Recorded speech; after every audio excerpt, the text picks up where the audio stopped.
ज़कात हकीकत ਦੇ ਅੰਦਰ ਕਹਿੰਦੇ ਨੇ ਕਿ ਜੋ ਅੱਲਾਹ ਤਾਲਾ ਨੇ ਜਿਨ੍ਹਾਂ ਨੂੰ ਮਾਲ ਦਿੱਤਾ ਹੈ ਉਹ ਆਪਣੇ ਮਾਲ ਦਾ 2.5% ਹਿੱਸਾ ਜੋ ਹੈ ਗਰੀਬਾਂ ਦੇ ਉੱਪਰ ਖਰਚ ਕਰਨਾ ਹੋ। ਇਹ ਫਾਰਮੂਲੇ ਨੂੰ ਅਸੀਂ ਦੁਨੀਆ ਪੱਧਰ ਦੇ ਉੱਤੇ ਲਾਗੂ ਕਰ ਦਈਏ ਤੇ ਦੁਨੀਆ ਦੇ ਵਿੱਚੋਂ ਗਰੀਬੀ ਸ਼ਾਇਦ ਨਹੀਂ, ਦੁਨੀਆ ਦੇ ਵਿੱਚੋਂ ਗਰੀਬੀ ਖਤਮ ਹੀ ਹੋ ਜਾਏਗੀ। ਕਿ ਜ਼ਕਾਤ ਜਿਸ ਵੇਲੇ ਬੰਦਾ ਕੱਢਦਾ ਹੈ ਜਾਂ ਕੋਈ ਬੰਦੀ ਕੱਢਦੀ ਹੈ ਤਾਂ ਉਹਨੂੰ ਸਭ ਤੋਂ ਪਹਿਲਾਂ ਕਿਹੜੀਆਂ ਗੱਲਾਂ ਦਾ ਜਿਹੜਾ ਫਿਰ ਖਿਆਲ ਰੱਖਣਾ ਚਾਹੀਦਾ। ਜਿਹੜਾ ਇਹ ਅਮੀਰ ਗਰੀਬ ਦਾ ਜਿਹੜਾ ਤਨਾਸਬ ਬਹੁਤ ਜ਼ਿਆਦਾ ਦੁਨੀਆ ਦੇ ਅੰਦਰ ਇਸ ਵਕਤ ਚੱਲ ਰਿਹਾ ਹੈ, ਇਹ ਕਿਤੇ ਨਾ ਕਿਤੇ ਘੱਟ ਹੋ ਜਵੇ। ਇਹ ਲੋਕਡਾਊਨ ਦੇ ਹਾਲਾਤਾਂ ਦੇ ਵਿੱਚ ਤੁਸੀਂ ਵੀ ਦੁਨਿਆਵੀ ਤਰੀਕੇ ਨਾਲ ਇਸ ਨੂੰ ਅਸੀਂ ਕਿਵੇਂ ਇਸ ਦਾ ਜ਼ਕਾਤ ਦਾ ਬੈਸਟ ਯੂਜ਼ ਕਰ ਸਕਦੇ। ਸ਼ਰੀਅਤ ਦੇ ਅੰਦਰ ਇਹੀ ਕਿਹਾ ਗਿਆ ਕਿ ਆਪਦੇ ਮਾਲ ਨੂੰ ਪਾਕ ਸਾਫ਼ ਕਰੋ ਜ਼ਕਾਤ ਕੱਢਣ ਦੇ ਨਾਲ। ਜਿਸ ਤਰ੍ਹਾਂ ਅਸੀਂ ਸਾਬਣ ਦੇ ਨਾਲ ਜੋ ਹੈ ਆਪਦਾ ਕੱਪੜਾ ਪਾਕ ਸਾਫ਼ ਕਰਦੇ ਹਾਂ, ਜਦੋਂ ਅਸੀਂ ਇਹ ਹਿੱਸਾ ਕੱਢ ਦਿੰਦੇ ਹਾਂ ਤਾਂ ਗੋਇਆ ਜਿਹੜਾ ਸਾਡਾ ਬਚਿਆ ਹੋਇਆ ਮਾਲ ਹੈ ਉਹ ਪਾਕ ਸਾਫ਼ ਹੋ ਜਾਂਦਾ।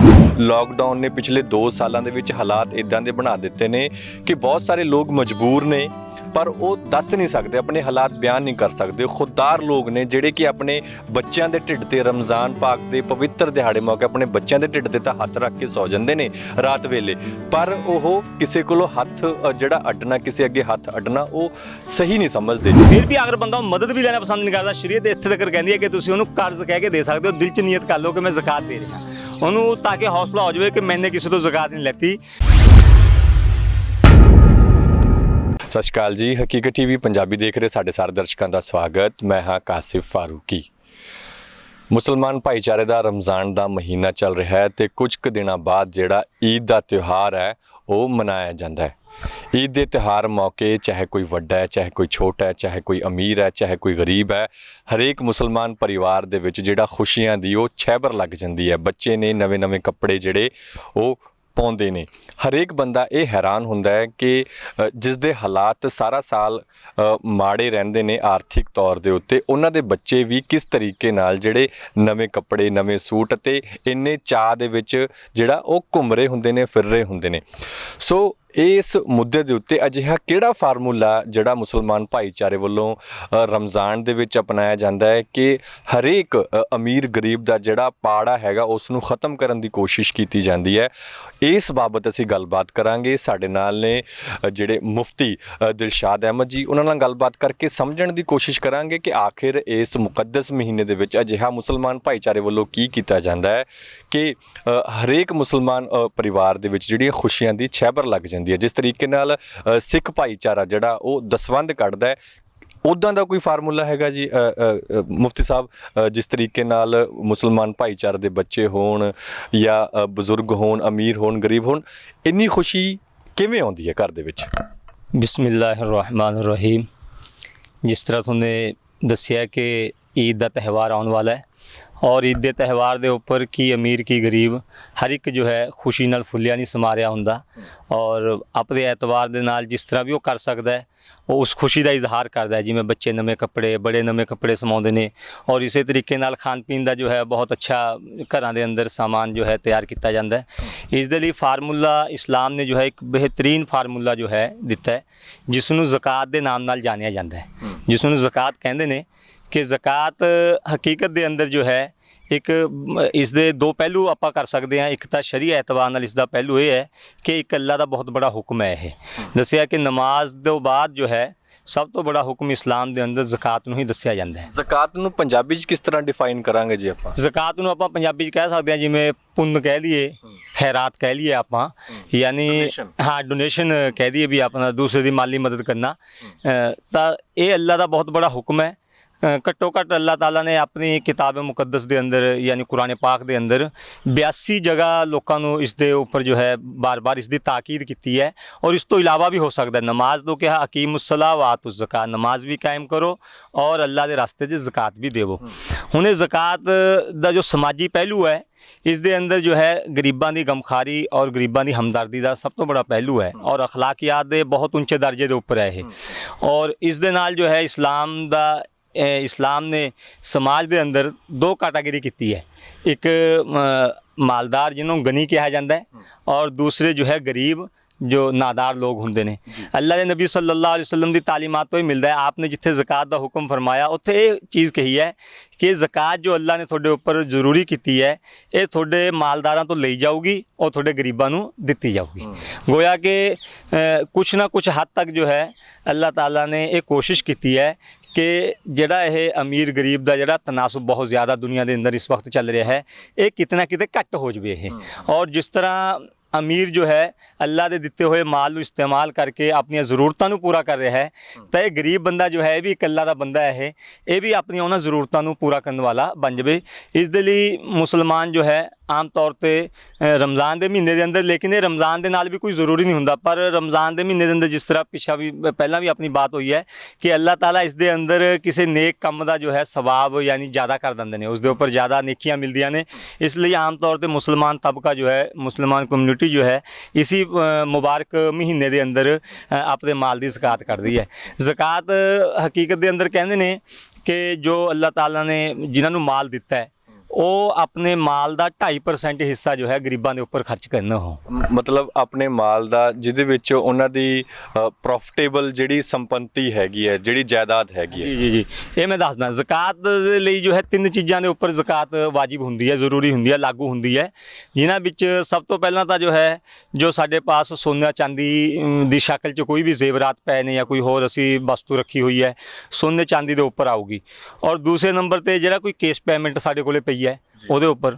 ਔਰ ਤੀਸਰੇ ਨੰਬਰ ਤੇ ਹੈਗੀ ਹੈ ਕਿ ਜੋ ਅਸੀਂ ਤਿਜਾਰਤ ਕੋਈ ਕਰ ਰਹੇ ਹਾਂ, ਜੋ ਮਾਲ ਸਾਨੇ ਸਟਾਕ ਕੀਤਾ ਹੋਇਆ ਹੈ ਉਸ ਦਾ ਹਿਸਾਬ ਲਗਾ ਕੇ ਜਿੰਨੇ ਦਾ ਉਹ ਬੰਦਾ ਹੋਊਗਾ। ਇਹ 3 ਚੀਜ਼ਾਂ ਦੇ ਉੱਪਰ ਸ਼ਰੀਅਤ ਜੋ ਹੈ ਸਮਝ ਲਓ ਜ਼ਕਾਤ ਕੱਢਣ ਨੂੰ ਕਹਿੰਦੀ ਹੈ। ਉਸ ਦੇ ਅੰਦਰ ਜੋ ਹੈ ਫਿਰ ਸ਼ਰੀਅਤ ਨੇ ਇੱਕ ਹੱਦ ਮੁਤੱਯਨ ਕੀਤੀ ਹੈ ਕਿ ਮਿਸਾਲ ਦੇ ਤੌਰ ਤੇ 61 ਤੋਲੇ ਯਾਨੀ 600 ਕੁਛ ਗ੍ਰਾਮ ਚਾਂਦੀ ਜਾਂ ਇਸੇ ਤਰੀਕੇ ਨਾਲ ਜੋ ਹੈ 87 ਗ੍ਰਾਮ, ਜਿਵੇਂ ਕਹਿ ਦਈਏ 8 ਤੋਲੇ 7 ਗ੍ਰਾਮ ਉੱਪਰ ਕੁਛ ਮਿਲੀਗ੍ਰਾਮ ਸੋਨਾ ਹੋਵੇ, ਜਾਂ ਜੋ ਹੈ ਇਸ ਦੇ ਬਰਾਬਰ ਦੋਨਾਂ ਨੂੰ ਮਿਲਾ ਕੇ ਜੋ ਹੈ ਇਹਨਾਂ ਦੇ ਇੱਕ ਦੇ ਬਰਾਬਰ ਬੰਦੇ ਕੋਲੇ ਪੇਮੈਂਟ ਮਾਲ ਬਣ ਜਾਵੇ, ਸਮਝ ਲਓ ਪੈਸਾ ਆ ਜਾਵੇ, ਤਾਂ ਉਸ ਦੇ ਉੱਪਰ ਸ਼ਰੀਅਤ ਜ਼ਕਾਤ ਲਾਗੂ ਕਰਦੀ ਹੈ। ਯਾਨੀ ਇਸ ਤੋਂ ਨੀਚੀ ਕੈਟਾਗਰੀ ਦੇ ਜੋ ਲੋਕ ਨੇ ਉਹਨਾਂ ਦੇ ਉੱਪਰ ਸ਼ਰੀਅਤ ਜੋ ਹੈ ਜ਼ਕਾਤ ਲਾਗੂ ਨਹੀਂ ਕਰਦੀ। ਉਹ ਸ਼ਰੀਅਤ ਸੋਚਦੀ ਹੈ ਕਿ ਇਹਨਾਂ ਦੇ ਪਾਸ ਤਾਂ ਖੁਦ ਇੰਨਾ ਹੈ ਨਹੀਂ ਕਿ ਦੂਸਰੇ ਨੂੰ, ਹਾਂ ਅਗਰ ਉਹ ਕਰਨਾ ਚਾਹੁੰਦੇ ਨੇ ਨਫਲੀ ਸਦਕਾ ਕਰ ਸਕਦੇ ਨੇ, ਉਹ ਤਾਂ ਅੱਲਾਹ ਨਬੀ ਸੱਲੱਲਾਹੁ अलैहि वसल्लम ਦੀ ਸੀਰਤ ਤੈयबा ਤੋਂ ਆਪ ਦੀ ਜ਼ਿੰਦਗੀ ਤੋਂ ਮਿਲਦਾ ਹੈ ਕਿ ਆਪ ਦੇ ਪਾਸ आपने नीत नमाज पढ़ने ਦੀ ਜੋ ਹੈ ਨੀਤ ਬੰਨਣ ਲੱਗੇ ਆਪ, ਤਾਂ ਫੌਰਨ ਆਪਨੇ ਲੋਕਾਂ ਨੂੰ ਰੋਕ ਕੇ ਉਸੇ ਤਰੀਕੇ ਨਾਲ ਆਪ ਵਾਪਸ ਚਲੇ ਗਏ। ਤਾਂ ਲੋਕ ਬੜੇ ਹੈਰਾਨ ਹੋਏ ਕੀ ਹੋਇਆ। ਤਾਂ ਉਦੋਂ ਬਾਅਦ ਆਪਨੇ ਆ ਕੇ ਜੋ ਹੈ ਨਮਾਜ਼ ਪੜ੍ਹਾਉਣ ਲੱਗੇ ਤਾਂ ਫਰਮਾਇਆ ਆਪਨੇ ਕਿ ਮੈਨੂੰ ਇੱਕ ਯਾਦ ਆ ਗਿਆ ਕਿ ਮੇਰੇ ਪਾਸ ਇੱਕ ਦਿਰਮ ਪਿਆ ਸੀਗਾ ਤੀ, ਔਰ ਮੈਨੂੰ ਇਹ ਸਭ ਵਧੀਆ ਲੱਗਿਆ ਕਿ ਨਬੀ ਦੇ ਘਰ ਇੱਕ ਦਿਰਮ ਹੋਵੇ, ਸਮਝ ਲਓ ਯਾਨੀ 1 ਰੁਪਈਆ ਕਹਿ ਲਈ ਉਸ ਟਾਈਮ ਦਾ ਆਪਾਂ ਉਸ ਹਿਸਾਬ ਨਾਲ ਕਿ ਚਾਂਦੀ ਦਾ ਸਿੱਕਾ ਹੁੰਦਾ ਸੀ, ਕਿ ਉਸ ਨੂੰ ਮੈਂ ਜੋ ਹੈ ਅੱਲਾ ਦੇ ਰਸਤੇ 'ਚ ਕਹਿ ਕੇ ਆ ਗਿਆ ਕਿ ਇਸ ਨੂੰ ਅੱਲਾ ਦੇ ਰਸਤੇ 'ਚ ਖਰਚ ਕਰ ਦਿੱਤਾ ਜਾਵੇ। ਯਾਨੀ ਇਸਲਾਮ ਤਾਂ ਇਹ ਕਹਿੰਦਾ ਕਿ ਜਿੰਨਾ ਤੁਸੀਂ ਮਾਲ ਜ਼ਿਆਦਾ ਖਰਚ ਕਰ ਸਕਦੇ ਹੋ ਉਨਾ ਵਧੀਆ ਹੈ, ਲੇਕਿਨ ਇਹ ਲਾਜ਼ਮੀ ਹੈ। यानी ऐसा है कि ਤੁਹਾਨੂੰ ਜ਼ਰੂਰੀ ਕਰਤਾ ਕਿ ਅਗਰ ਨਹੀਂ ਕਰੋਗੇ ਤਾਂ ਇਸਲਾਮੀ ਅਕੋਰਡਿੰਗ ਜੋ ਹੈ ਮਜ਼ਹਬ ਦੇ ਐਤਬਾਰ ਨਾਲ ਤੁਹਾਨੂੰ ਤੁਸੀਂ ਸਜ਼ਾ ਦੇ ਮੁਸਤਹਿਕ ਹੋਵੋਗੇ। यानी इस दे नाल जो है ये जो कढ़िया जाता है, इस दे नाल इस्लाम के अंदर जो है तुसी देखते हो माशरे के अंदर सब तो बड़ी बात ये होंदी है कि जिस तरह मालदार लोग जो है खुशी के नाल अपना त्यौहार करते हैं तो उन्होंने नाल गरीब भी अपने त्यौहार में अपनी खुशी में साझा करते हैं। ये इस्लाम जी एक फार्मूला है। ये फार्मूला बहुत अच्छा फार्मूला मैनूं लगता है कि जेकर मुफ्ती साहब ये फार्मूले नूं असीं दुनिया पद्धर दे उत्ते लागू कर दईए तो दुनिया दे विच गरीबी शायद नहीं, दुनिया दे विचों गरीबी खत्म ही हो जाएगी। सो पर इत्थे एक सवाल ये भी बनता है कि हुण ज़कात इस वेले लै कौन सकदा है, हकदार कौन ने, असल हकदार कौन ने, बड़ी कन्फ्यूजन रहिंदी है माशरे दे विच साडे। देखो जी मैं थोड़े दसिया है कि गरीब शायद कोई ना रहे, बल्कि थोड़े की रिवायत के अंदर भी ये बात आती है कि अगर अल्लाह ताला ने निज़ाम ऐसा लगाया है, हज़रत अली रज़ी अल्लाह तआला का गालिबन कौल है कि अगर लोग सही सही अपने माल की ज़कात कढ़न तो जो गरीब गुरबा सानू दिख रहे हैं ये अल्लाह ताला की तरफ तो यानी अल्लाह ने इसे इन्नी परसेंटेज इस हिसाब नाल रखी है कि अल्लाह ताला जानते हैं कि दुनिया को बनाने वाले ने खालिक मालिक ने कि ये इन्नी परसेंटेज नाल जो है गरीब का जो काम चल जूगा। तो गोया कि जो गरीबी सानू दिख रही है, लोग परेशान दिख रहे हैं, इस तो मतलब ये है कि पूरा मुसलमान तबका जिस हिसाब नाल साडे मालदारां नू जो है ज़कात देनी चाहिए पूरा उस तरह प्रॉफिट जो है हिसाब लगा के नहीं दी जा रही, इस तो यही असीं समझांगे। और दूसरे नंबर पर हकदार कौन है, जी मैं कैटागरी तुहानूं दसी है कि जिन्हां दे उपर माल शरीयत ने ज़कात फर्ज की है, ਜਿਹੜੇ ਸਮਝ ਲਓ ਜਿਨ੍ਹਾਂ ਨੂੰ ਦੇਣ ਨੂੰ ਕਿਹਾ ਹੈ ਜਿਵੇਂ ਕਿ ਚਾਂਦੀ ਦਾ ਦੱਸਿਆ ਕਿ 600 ਗ੍ਰਾਮ ਚਾਂਦੀ ਦੇ ਕਰੀਬ ਹੋਵੇ ਜਾਂ ਕੋਈ ਇਸ ਤਰ੍ਹਾਂ, ਜਾਂ ਥੋੜਾ ਜਿਹਾ ਸੋਨਾ ਥੋੜੀ ਜਿਹੀ ਚਾਂਦੀ ਮਿਲਾ ਕੇ 600 ਗ੍ਰਾਮ ਚਾਂਦੀ ਦੇ ਬਰਾਬਰ ਇੰਨੀ ਕੁ ਰਕਮ ਬਣ ਜੇ। ਇਸ ਤੋਂ ਜੋ ਨੀਚੀ ਕੈਟਾਗਰੀ ਦੇ ਲੋਕ ਨੇ ਉਹਨਾਂ ਨੂੰ ਅਸੀਂ ਜ਼ਕਾਤ ਦੇ ਸਕਦੇ ਹਾਂ। ਕੋਈ ਆ ਕਿ ਇਹ ਕੈਟਾਗਰੀ ਹੈ ਇਹ ਮਾਲਦਾਰ ਹੈ, ਔਰ ਜਿਹੜੀ ਉਹ ਦੂਸਰੀ ਕੈਟਾਗਰੀ ਹੈ ਇਹ ਗਰੀਬ ਹੈ। ਇਹ ਔਰ ਸ਼ਰੀਅਤ ਦੇ ਅੰਦਰ ਜੋ ਹੈ ਜਿੱਥੇ ਇਹਦਾ ਮਸਰਫ ਬਿਆਨ ਕੀਤਾ ਹੈ ਉੱਥੇ ਇਹੀ ਕਿਹਾ ਇਨਮਾ ਸਦਕਾਤ ਲਿਲ ਫੁਕਰਾਈ ਵਲ ਮਸਾਕੀਨ ਵਲ ਆਮਿਲੀਨ ਅਲੈਹ।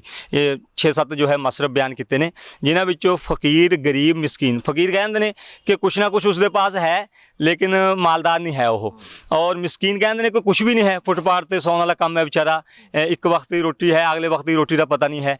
ਕਿ ਇਹ ਲੋਕ ਨੇ ਜਿਹੜੇ ਇਹਨਾਂ ਨੂੰ ਅਸੀਂ ਜ਼ਕਾਤ ਦੇ ਸਕਦੇ ਹਾਂ। ਗੋਇਆ ਕਿ ਜਿਹੜੇ ਉਸ ਸ਼ਰੀਅਤ ਦੀ ਉਸ ਕੈਟਾਗਰੀ 'ਚ ਨਹੀਂ ਪਹੁੰਚਦੇ, ਉਸ ਤੋਂ ਨੀਚੇ ਰਹਿ ਜਾਂਦੇ ਨੇ, ਤਾਂ ਉਹਨਾਂ ਨੂੰ ਜ਼ਕਾਤ ਦਿੱਤੀ ਜਾ ਸਕਦੀ ਹੈ। ਤੇ ਫਿਰ ਇੱਥੇ ਸਵਾਲ ਇਹ ਹੁੰਦਾ ਜਦੋਂ ਅਸੀਂ ਮੁਫਤੀ ਸਾਹਿਬ ਜ਼ਕਾਤ ਦਿੰਦੇ ਹਾਂ, ਅਸੀਂ ਸੋਚਦੇ ਹਾਂ ਦੇਣ ਬਾਰੇ, ਤੇ ਫਿਰ ਸਭ ਤੋਂ ਪਹਿਲਾ ਹੱਕਦਾਰ ਜ਼ਕਾਤ ਦਾ, ਤੁਸੀਂ ਗਰੀਬ ਵੀ ਦੱਸਿਆ, ਮਸਕੀਨ ਦੀ ਵੀ ਦੱਸਿਆ, ਤੁਸੀਂ ਉਹਦੀ ਡੈਫੀਨੇਸ਼ਨ ਵੀ ਦੱਸੀ ਹੈ, ਪਰ ਸਭ ਤੋਂ ਪਹਿਲਾ ਹੱਕਦਾਰ ਕੌਣ ਹੈ?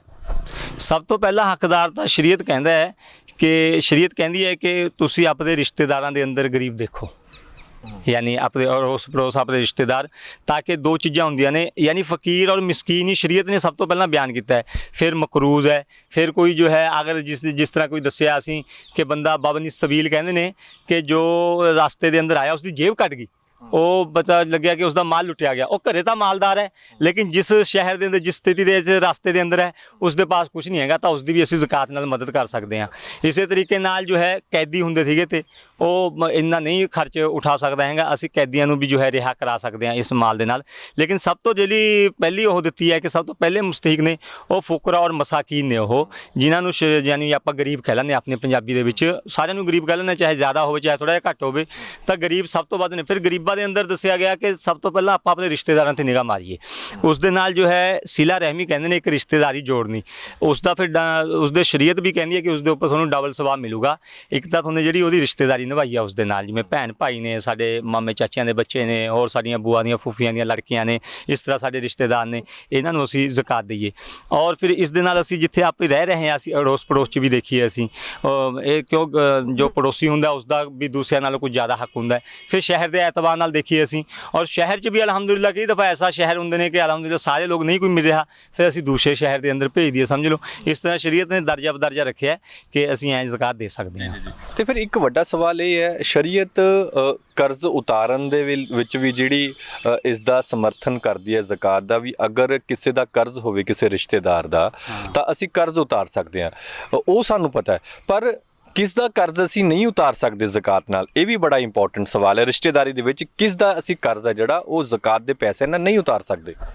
ਸਭ ਤੋਂ ਪਹਿਲਾਂ ਤਾਂ ਇਹ ਬਾਤ ਹੈ ਕਿ ਬਸਾ ਔਕਾਤ ਕਈ ਦਫਾ ਐਸਾ ਹੁੰਦਾ ਕਿ ਆਦਮੀ ਦੇ ਪਾਸ ਮਾਲ ਹੁੰਦਾ ਹੈ ਲੇਕਿਨ ਉਹ ਘੱਟ ਹੁੰਦਾ, ਜਿੰਨਾ ਕਰਜ਼ਾ ਹੁੰਦਾ ਉਸ ਤੋਂ ਘੱਟ ਹੁੰਦਾ, ਜਾਨੀ ਕਿ ਕਰਜ਼ਾ ਉਸ ਤੋਂ ਜ਼ਿਆਦਾ ਹੁੰਦਾ।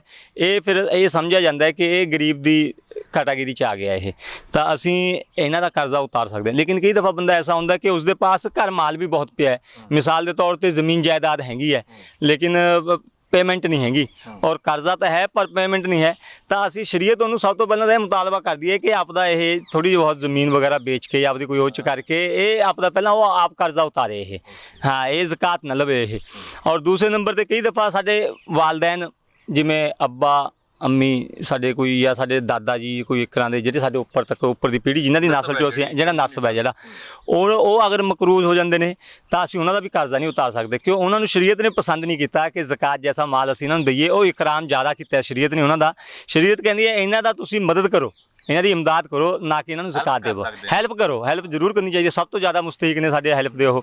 ਇਸੇ ਤਰੀਕੇ ਨਾਲ ਕਈ ਦਫਾ ਬਾਪ ਜੋ ਹੈ ਅੱਛੀ ਹਾਲਤ 'ਚ ਹੁੰਦਾ, ਬੇਟਾ ਕਰਜ਼ ਦੇ ਅੰਦਰ ਆ ਜਾਂਦਾ, ਤਾਂ ਬਾਪ ਬੇਟੇ ਨੂੰ ਵੀ ਨਹੀਂ ਕਰਜ਼ ਦੇ ਸਕਦਾ ਹੈਗਾ, ਉਹ ਵੀ ਉਸ ਦੀ ਹੈਲਪ ਕਰ ਸਕਦਾ ਤਾਂ ਕਿ ਉਸ ਦਾ ਕਰਜ਼ਾ ਉਤਰ ਜਾਵੇ, ਸਮਝ ਲਓ। ਇਸੇ ਤਰੀਕੇ ਨਾਲ ਅੱਲਾਹ ਨਬੀ ਸੱਲੱਲਾਹੁ ਅਲੈਹਿ ਵਸੱਲਮ ਦਾ ਖਾਨਦਾਨ, ਸੈਯਦ ਖਾਨਦਾਨ ਜਿਹਨੂੰ ਕਹਿੰਦੇ ਨੇ, ਬਨੂ ਹਾਸ਼ਮ ਕਹਿੰਦੇ ਨੇ, ਉਹਨਾਂ ਦਾ ਵੀ ਇਕਰਾਮ ਜ਼ਿਆਦਾ ਹੈ। ਉਹਨਾਂ ਨੂੰ ਵੀ ਦੱਸਿਆ ਕਿ ਮਾਲੀ ਮਦਦ ਕੀਤੀ ਜਾ ਸਕਦੀ ਹੈ ਲੇਕਿਨ ਅਸੀਂ ਜ਼ਕਾਤ ਨਾ ਦਈਏ ਉਹਨਾਂ ਨੂੰ, ਸਮਝ ਲਓ। ਹਾਂ, ਕਿਉਂ ਜ਼ਕਾਤ ਜਿੱਥੇ ਇੱਕ ਮਾਲੀ ਮਦਦ ਵੀ ਹੈ, ਥੋੜ੍ਹਾ ਥੋੜ੍ਹਾ ਜਿਹਾ ਇਸ ਨੂੰ ਇਹ ਸਮਝਿਆ ਜਾਂਦਾ ਵੀ ਇਹ ਸਾਡੇ ਮਾਲ ਦੀ ਇੱਕ ਤਰ੍ਹਾਂ ਦੀ ਮੈਲ ਕੁਚੈਲ ਹੁੰਦੀ ਹੈ। ਇਹ ਸ਼ਰੀਅਤ ਦੇ ਅੰਦਰ ਇਹੀ ਕਿਹਾ ਗਿਆ ਹੈ ਕਿ ਆਪਦੇ ਮਾਲ ਨੂੰ ਪਾਕ ਸਾਫ਼ ਕਰੋ ਜ਼ਕਾਤ ਕੱਢਣ ਦੇ ਨਾਲ। ਜਿਸ ਤਰ੍ਹਾਂ ਅਸੀਂ ਸਾਬਣ ਦੇ ਨਾਲ ਜੋ ਹੈ ਆਪਦਾ ਕੱਪੜਾ ਪਾਕ ਸਾਫ਼ ਕਰਦੇ ਹਾਂ, ਜਦੋਂ ਅਸੀਂ ਇਹ ਹਿੱਸਾ ਕੱਢ ਦਿੰਦੇ ਹਾਂ ਤਾਂ ਗੋਇਆ ਜਿਹੜਾ ਸਾਡਾ ਬਚਿਆ ਹੋਇਆ ਮਾਲ ਹੈ ਉਹ ਪਾਕ ਸਾਫ਼ ਹੋ ਜਾਂਦਾ। ਤੇ ਫਿਰ ਮੁਫਤੀ ਸਾਹਿਬ ਇੱਕ ਬੜਾ ਇੰਪੋਰਟੈਂਟ ਸਵਾਲ ਇੱਥੇ ਇਹ ਪੈਦਾ ਹੁੰਦਾ ਹੈ ਕਿ ਜ਼ਕਾਤ ਜਿਸ ਵੇਲੇ ਬੰਦਾ ਕੱਢਦਾ ਹੈ ਜਾਂ ਕੋਈ ਬੰਦੀ ਕੱਢਦੀ ਹੈ ਤਾਂ ਉਹਨੂੰ ਸਭ ਤੋਂ ਪਹਿਲਾਂ ਕਿਹੜੀਆਂ ਗੱਲਾਂ ਦਾ ਜਿਹੜਾ ਫਿਰ ਖਿਆਲ ਰੱਖਣਾ ਚਾਹੀਦਾ ਹੈ? ਵੱਡਾ ਸਵਾਲ ਇਹ ਹੈ ਕਿਹੜੀਆਂ ਗੱਲਾਂ ਨੇ ਜਿਹੜੀ ਅਹਿਮੀਅਤ ਨੇ, ਕਿਉਂਕਿ ਇਸ ਵੇਲੇ ਜਿਹੜਾ ਲੋਕਡਾਊਨ ਨੇ ਪਿਛਲੇ 2 ਸਾਲਾਂ ਦੇ ਵਿੱਚ ਹਾਲਾਤ ਇਦਾਂ ਦੇ ਬਣਾ ਦਿੱਤੇ ਨੇ ਕਿ ਬਹੁਤ ਸਾਰੇ ਲੋਕ ਮਜਬੂਰ ਨੇ ਪਰ ਉਹ ਦੱਸ ਨਹੀਂ ਸਕਦੇ, ਆਪਣੇ ਹਾਲਾਤ ਬਿਆਨ ਨਹੀਂ ਕਰ ਸਕਦੇ। ਖੁਦਦਾਰ ਲੋਕ ਨੇ ਜਿਹੜੇ ਕਿ ਆਪਣੇ ਬੱਚਿਆਂ ਦੇ ਢਿੱਡ ਤੇ ਰਮਜ਼ਾਨ ਪਾਕ ਦੇ ਪਵਿੱਤਰ ਦਿਹਾੜੇ ਮੌਕੇ ਆਪਣੇ ਬੱਚਿਆਂ ਦੇ ਢਿੱਡ ਤੇ ਤਾਂ ਹੱਥ ਰੱਖ ਕੇ ਸੌ ਜਾਂਦੇ ਨੇ ਰਾਤ ਵੇਲੇ, ਪਰ ਉਹ ਕਿਸੇ ਕੋਲੋਂ ਹੱਥ ਜਿਹੜਾ ਅੱਡਣਾ, ਕਿਸੇ ਅੱਗੇ ਹੱਥ ਅੱਡਣਾ ਉਹ ਸਹੀ ਨਹੀਂ ਸਮਝਦੇ। ਤੇ ਫਿਰ ਲੋਕਡਾਊਨ ਦੇ ਹਾਲਾਤਾਂ ਦੇ ਵਿੱਚ ਤੁਸੀਂ ਵੀ ਦੁਨਿਆਵੀ ਤਰੀਕੇ ਨਾਲ ਇਸ ਨੂੰ ਅਸੀਂ ਕਿਵੇਂ ਇਸ ਦਾ ਜ਼ਕਾਤ ਦਾ ਬੈਸਟ ਯੂਜ਼ ਕਰ ਸਕਦੇ ਹਾਂ? ਇਸ ਦੇ ਲਈ ਸ਼ਰੀਅਤ ਨੇ ਜੋ ਜ਼ਕਾਤ ਦਾ ਕਿਹਾ ਹੈ, ਵਾਕਿਆਤਨ ਅਗਰ ਕੁਝ ਇਸ ਤਰ੍ਹਾਂ ਦੇ ਲੋਕ ਸਾਡੇ ਆਲੇ ਦੁਆਲੇ ਹੁੰਦੇ ਨੇ, ਸਾਨੂੰ ਦਿਖ ਰਹੇ ਹੁੰਦੇ ਨੇ ਕਿ ਉਹ ਵਿਚਾਰੇ ਪਿਛਲੀ ਜ਼ਿੰਦਗੀ 'ਚ ਬੜਾ ਅੱਛਾ ਉਹਨਾਂ ਦਾ ਚੱਲ ਰਿਹਾ ਸੀ, ਲੇਕਿਨ ਹਾਲਾਤ ਨੇ ਆ ਕੇ ਉਹਨਾਂ ਨੂੰ ਆਪਣੀ ਚਪੇਟ ਦੇ ਅੰਦਰ ਲੈ ਲਿਆ, ਜਿਸ ਦੇ ਨਾਲ ਉਹਨਾਂ ਦੇ ਜੋ ਹੈ ਉਹ ਟੁੱਟ ਗਿਆ, ਕਾਰੋਬਾਰ ਟੁੱਟ ਗਿਆ, ਹਾਲਾਤ ਟੁੱਟ ਗਏ। ਤਾਂ ਉਸ ਦੇ ਅੰਦਰ ਜੋ ਹੈ ਇਹ ਚੀਜ਼ ਸ਼ਰੀਅਤ ਕਹਿੰਦੀ ਹੈ ਕਿ ਇਹਨਾਂ ਦੀ ਖੁਦਦਾਰੀ ਵੀ ਬਾਕੀ ਰਹੇ, ਇਹਨਾਂ ਦੀ ਜੋ ਹੈ ਇੱਜ਼ਤ ਨਫਸ ਵੀ ਬਾਕੀ ਰਹੇ। ਤਾਂ ਸ਼ਰੀਅਤ ਕਹਿੰਦੀ ਉਹਨੂੰ ਤੁਸੀਂ ਜ਼ਕਾਤ ਨੂੰ ਜ਼ਕਾਤ ਕਹਿ ਕੇ ਦੇਣ ਦੀ ਜ਼ਰੂਰਤ ਨਹੀਂ ਹੈਗੀ। ਉਹਨੂੰ ਕਹੋ ਵੀ ਬੜੇ ਭਾਈ ਸਾਡੇ ਜੋ ਵੀ ਕੁਝ ਹੈ, ਚਾਚਾ ਜੀ ਤਾਇਆ ਜੀ, ਇਹ ਸਾਡੀ ਤਰਫ ਤੋਂ ਤੁਸੀਂ ਵੈਸੇ ਹੀ ਮਦਦ ਸਮਝੋ ਇਸ ਨੂੰ। ਇਹ ਕੋਈ ਔਰ ਫਿਰ ਵੀ ਅਗਰ ਬੰਦਾ ਉਹ ਮਦਦ ਵੀ ਲੈਣਾ ਪਸੰਦ ਨਹੀਂ ਕਰਦਾ, ਸ਼ਰੀਅਤ ਇੱਥੇ ਤੱਕ ਕਹਿੰਦੀ ਹੈ ਕਿ ਤੁਸੀਂ ਉਹਨੂੰ ਕਰਜ਼ ਕਹਿ ਕੇ ਦੇ ਸਕਦੇ ਹੋ। ਦਿਲ 'ਚ ਨੀਅਤ ਕਰ ਲਓ ਕਿ ਮੈਂ ਜ਼ਕਾਤ ਦੇ ਰਿਹਾ ਉਹਨੂੰ, ਤਾਂ ਕਿ ਹੌਸਲਾ ਹੋ ਜਾਵੇ ਕਿ ਮੈਨੇ ਕਿਸੇ ਤੋਂ ਜ਼ਕਾਤ ਨਹੀਂ ਲੈਤੀ, ਮੈਂ ਬਲਕਿ ਇਸ ਤੋਂ ਕਰਜ਼ ਲੈਤਾ, ਲੇਕਿਨ ਤੁਹਾਡੀ ਕਰਜ਼ ਦੀ ਨੀਅਤ ਨਹੀਂ। ਇਸ ਕਰਕੇ ਜ਼ਕਾਤ ਦੇਣ ਵੇਲੇ ਸਭ ਤੋਂ ਪਹਿਲਾਂ ਜਿਸ ਤਰ੍ਹਾਂ ਹੋਰ ਇਬਾਦਤਾਂ ਕਰਨ ਵੇਲੇ ਨੀਅਤ ਬਹੁਤ ਜ਼ਰੂਰੀ ਹੈ। ਸਭ ਤੋਂ ਪਹਿਲਾਂ ਤਾਂ ਅਸੀਂ ਨੀਅਤ ਸਾਫ਼ ਕਰ ਲਈ ਅਸੀਂ ਕਿ ਬਈ ਮੈਂ ਜ਼ਕਾਤ ਦੀ ਨੀਅਤ ਜਿਸ ਤਰ੍ਹਾਂ ਰਕਮ ਦੇਣੀ ਹੈ ਖਾਲਿਸ ਅੱਲਾਹ ਵਾਸਤੇ ਹੋਵੇ ਔਰ ਜ਼ਕਾਤ ਦੀ ਨੀਅਤ ਨਾਲ ਹੀ ਦਿੱਤਾ ਜਾਵੇ। ਬਹੁਤ ਲੋਕ ਪੁੱਛਦੇ ਨੇ, ਕਹਿੰਦੇ ਮੁਫਤੀ ਸਾਹਿਬ ਸਾਡਾ ਫਲਾਣੇ ਕਿੰਨੀ ਇੰਨਾ ਕਰਜ਼ ਹੈ ਕਿ ਅਸੀਂ ਹੁਣ ਉਹਦੀ ਜ਼ਕਾਤ ਦੀ ਨੀਅਤ ਕਰ ਸਕਦੇ ਹਾਂ। ਹੁਣ ਨਹੀਂ ਤੁਸੀਂ ਕਰ ਸਕਦੇ ਹੈਗੇ, ਕਿਉਂ? ਜਿਸ ਵਕਤ ਤੁਹਾਨੂੰ ਦਿੱਕਤ ਆ ਰਹੀ ਖਾਲਿਸ ਕਰਜ਼ ਦੀ ਨੀਅਤ ਨਾਲ ਦਿੱਤਾ ਦੀ। ਲੇਕਿਨ ਹਾਂ, ਅਗਰ ਤੁਹਾਨੂੰ ਕਰਜ਼ ਵੇਲੇ ਹੀ ਜ਼ਕਾਤ ਦੀ ਨੀਅਤ ਕੀਤੀ ਹੁੰਦੀ, ਤੁਸੀਂ ਜਦੋਂ ਤੁਹਾਨੂੰ ਦੇਣ ਆਉਂਦਾ ਜਾਂ ਕੁਛ ਹੁੰਦਾ ਤੁਸੀਂ ਉਹਨੂੰ ਫਿਰ ਆਪਣੇ ਅੰਦਾਜ਼ੇ ਨਾਲ ਬੰਦਾ ਬਹਾਨਾ ਕਰ ਦਿੰਦਾ ਕਿ ਯਾਰ ਬਸ ਉਹ ਹੋ ਗਿਆ, ਤੈਨੇ ਖਰਚ ਕਰ ਲਿਆ, ਮੈਨੇ ਖਰਚ ਕਰ ਲਿਆ, ਇੱਕੋ ਹੀ ਬਾਤ ਹੈ।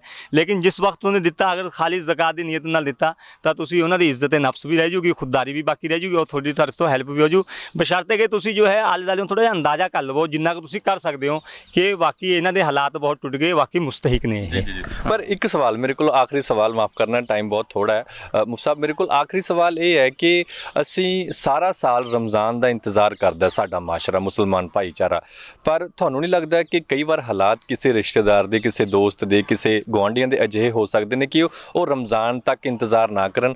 ਇਸ ਤੋਂ ਬਿਹਤਰ ਇਹ ਗੱਲ ਨਹੀਂ ਹੈ ਕਿ ਅਸੀਂ ਰਮਜ਼ਾਨ ਦਾ ਇੰਤਜ਼ਾਰ ਨਾ ਕਰੀਏ, ਸਗੋਂ ਜ਼ਕਾਤ ਹੈ ਸਾਰਾ ਸਾਲ ਇਸ ਤਰੀਕੇ ਦਾ ਸਿਸਟਮ ਬਣਾ ਲਈਏ? ਕਿ ਇਸ ਉੱਤੇ ਮਾਸ਼ਰਾ ਕੀ ਕਹਿੰਦਾ? हाँ, ज़कात इस्लाम जो है बहुत अद्दीन युसरुन, सब तो पहली बात है कि दीन बहुत आसान है और बहुत थोनों बेहतरीन तरीके नाल इस्लाम ने हर चीज़ की गाइडलाइन थोनों गाइड किया, समझ लो।